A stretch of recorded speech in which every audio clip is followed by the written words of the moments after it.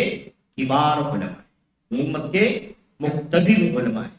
جنہیں اللہ تبارک و تعالیٰ نے گہری بصیرت عطا فرمایا گہرا علم عطا فرمایا ہے ان کی ذمہ داری کیونکہ وہی حالات کی نزاکت کو سمجھ سکتے ہیں وہی فتنوں کی سنگینی کو سمجھ سکتے ہیں وہی اتنا زیادہ مخلص ہے امت کے حق میں کہ خیر خواہی کے حوالے سے کہ امت کی رہنمائی کر اسی لیے عوام تو عوام ہے طلبا کو علماء کو بھی اس بارے میں اس وقت تک زبان نہیں کھولنا چاہیے جب تک کہ امت کے بابصیرت علماء زبان نہ کھولے قلم نہ چاہیے. اب اس حوالے سے آپ بہت ساری مثال دیکھ سکتے ہیں قریب میں آپ کے سامنے مثال کے طور پر داعش کا معاملہ دیکھ داعش کا معاملہ جب آیا تو اکثر لوگوں کو کوئی شعور نہیں کوئی سپورٹ کر رہا ہے کوئی کچھ کر رہا ہے کوئی کچھ کر رہا ہے کوئی حمایت کر رہا ہے کوئی اسلامی حکومت سمجھ رہا ہے کوئی کچھ کہہ رہا ہے لیکن زیادہ دن نہیں گزرے الحمدللہ امت کے مقتدر اور بابصیرت علماء نے اس کی حقیقت کھول دی اور زیادہ ہی بہت ہی جلد ہی زیادہ دن نہیں گزرے تھے پوری دنیا کے لوگوں نے اس کی حقیقت کو سمجھ لیا کس کی کیا جن لوگوں نے بیعت کرنے کے لیے ہاتھ بڑھایا تھا بعد میں لوگوں نے پیچھے ہاتھ ہٹایا ہے کہ یہ کیا ہے اس کو آپ شہوتوں کا فتنہ کہیں شبہات کا فتنہ کہیں خواہشات نفسانی کہیں جو بھی آپ کہیں کہیں نہ کہیں یہ ساری چیزیں اس میں شامل تو امت کے علماء کی رہنمائی ابھی یہ جو حالات کورونا وغیرہ کے لیے اس میں آپ دیکھیے امت کی رہنمائی کرنے کے لیے مطلب امت کی رہنمائی کا انتظار کرنا ضروری ہوتا ہے جو بڑے علماء ہیں ورنہ مسائل کھڑے ہو جائیں گے. وباؤں کے حالات میں مسجدوں کو بند کیا جا سکتا ہے کہ نہیں نمازیں بند کی جا سکتی ہیں کہ نہیں ہے نا یا حج جیسا مقدس فریضہ اسے بند کیا جا سکتا ہے کہ نہیں اس معاملے میں اختلاف کر لیا لوگوں کوئی کچھ کہہ رہا ہے کوئی کچھ کہہ رہا ہے نہیں وبائیں ہوں کچھ بھی ہوں مسجدیں کیسے بندیں ہوں گی نمازیں کیسے روکی جائیں گی یہ تو اللہ تعالیٰ کی بندگی سے روکا جائے گا تو اور وبا آ جائے گی وباؤں کو دور کرنے کا راستہ ہے ہمیں اللہ سے قریب ہونا چاہیے اس طرح کی باتیں کہہ کر کے اب عوام سمجھتی ہے کہ یہی بات صحیح ہے لیکن امت کے جو بابصیرت علماء ہیں وہ اس گہرائی کو سمجھتے ہیں نا کہ کب کون سا موقف ہونا چاہیے کون سا اسٹینڈ ہونا چاہیے تو جلد بازی کرنا اچھا نہیں جلد بازی جن لوگوں نے کی ان کو بہت جلد سمجھ میں آ گیا کہ یہ موقف ہمارا صحیح تو کام یہ انہی کا ہے جو اس کے اہل ہے جو ان کے اہل نہیں ہے ان کا یہ حق نہیں بنتا کہ اس پر گفتگو آپ دیکھیے بڑے بڑے علماء مطلب حضرت حسن بصری رحمۃ اللہ علیہ جو ان کے امام ہیں تابعین میں سے ان کے شاگرد کہتے ہیں ان کے شاگرد ہیں اور وہ کہتے ہیں کہ ہم لوگ فتنہ آتا تھا چلا جاتا تھا ہم لوگوں کو بات معلوم پڑتا اور حسن بصری فتنے کے آنے سے پہلے ان کی نزاکت کو بھانپ لیتے تھے کہ فتنہ آنے تو اگر تابعین اور تبع تابعین کی یہ حالت کی مثال کے طور پر تو آج کل کی ہماری کیا حالت ہوگی میرے بھائی تو مسئلہ یہ بڑا پیچیدہ ہے کہ فتنے نہیں سمجھ پاتے اہل علم اور وہ بھی گہرے علم والے ہی اس چیز کو سمجھتے ہیں جن کی نظر پوری دنیا پر ہوتی ہے ہر طرح کے حالات پر نظر رکھتے ہیں کون سی چیز کہاں سے آ رہی ہے کیا آ رہی ہے اس کو جانتے ہیں کون سا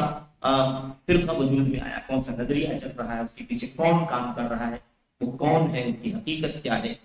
اس کا علم کیا ہے وہ ساری چیزیں دیکھنے کے بعد امت کی رہنمائی کرتے ہیں. بہرحال اللہ کے نبی صلی اللہ علیہ وسلم کی ہمارے سامنے بہت ساری سنتیں ہیں بہت ساری باتیں ہیں اور اسی لیے روزمرہ عام زندگی میں تو چلو ٹھیک ہے کوئی بات نہیں ہے ہر طالب علم چھوٹا عالم رہنمائی کرتا رہتا ہے جو بھی اس کی بس میں ہے لیکن فتنہ جب کوئی رونما ہو جائے، کوئی نازلہ آ جائے، یعنی ہنگامی کوئی مصیبت رونما ہو جائے، اس موقع پر پوری امت کو فتنے سے بچانے، آفتوں سے بچانے کے لیے اللہ تعالیٰ جن کو چنتا ہے وہی مسلائے۔ امام احمد بن حنبل رحمۃ اللہ علیہ کے دور میں خلق قرآن کا فتنہ،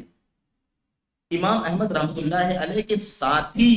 ان کے ساتھ اٹھنے بیٹھنے والے، ان کے پائے کے قریب کے علماء بھی فتنوں میں سنبھل نہیں سکے۔ اس فتنے سے اللہ تعالیٰ نے امت کو کس کے ذریعے سے بچایا؟ احمد بن حنبل رحمۃ اللہ۔ تو آپ دیکھیں ایک شخص کے ذریعے انہوں نے کیا کہا، وہ کہتے تھے کہ لوگ کہتے تھے کہ آپ اس وقت مضطر مجبور ہیں، آپ کے اوپر مطلب کوڑے برسائے جا رہے ہیں، حکومت کا ظلم و ستم سب کچھ، تو آپ تو مجبور کے لیے کلمے کو اگر کہنا چاہتے تھے تو آپ خلق قرآن کے لیے کیوں نہیں کہتے تھے؟ قرآن مخلوق ہے اللہ تبارک و تعالیٰ۔ انہوں نے کیا کہا کہ پوری امت کی نگاہیں میری طرف لگی ہوئی ہے کہ احمد کیا بولتا ہے، احمد بھی اگر وہی بات بول دے گا کہ پوری امت گمراہی کے راستے پر چل،